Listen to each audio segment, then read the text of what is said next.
Also, under the leadership of the Holy Prophet Muhammad, peace and blessing of Allah be upon him, a system of public sanitation was developed.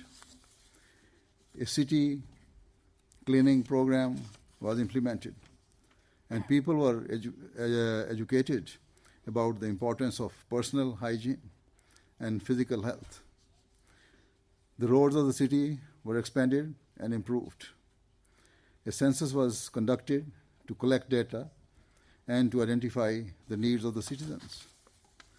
Thus, during the 7th century, under the government led by the Prophet of Islam, peace and blessing of Allah be upon him, astonishing progress was made in Medina to advance the cause of individual and collective rights.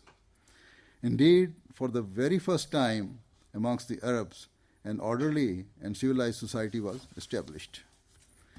In many ways, it was a model society. In terms of infrastructure, services, and more importantly, in terms of the unity and tolerance displayed in what was a multicultural society.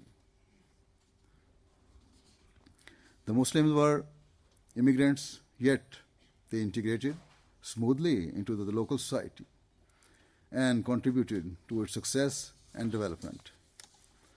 Moving on, in terms of the teaching of Islam,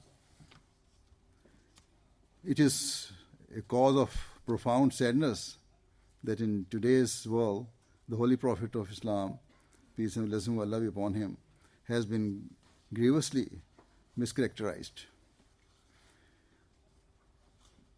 He has been branded as a belligerent leader when nothing could be further from the truth.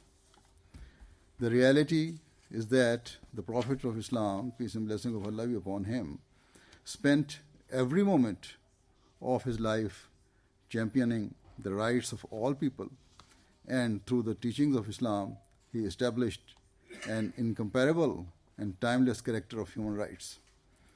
For example, timeless charter of human rights.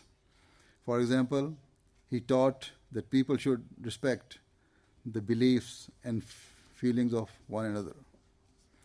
They should abstain from criticizing what others held sacred. Once a Jewish person came to him and complained about the conduct of one of his closest companions. The Prophet of Islam summoned him and asked him what had transpired.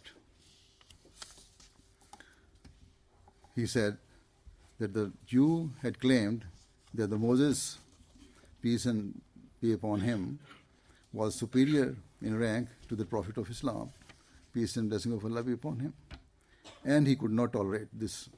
And so he had strongly refuted it and said that the Holy Prophet of Islam was of a higher rank. Upon this, the Holy Prophet Muhammad, peace and blessing of Allah be upon him, expressed his displeasure with his closest confidant and said that he should not have argued with the Jew and should instead have respected his religious sentiments.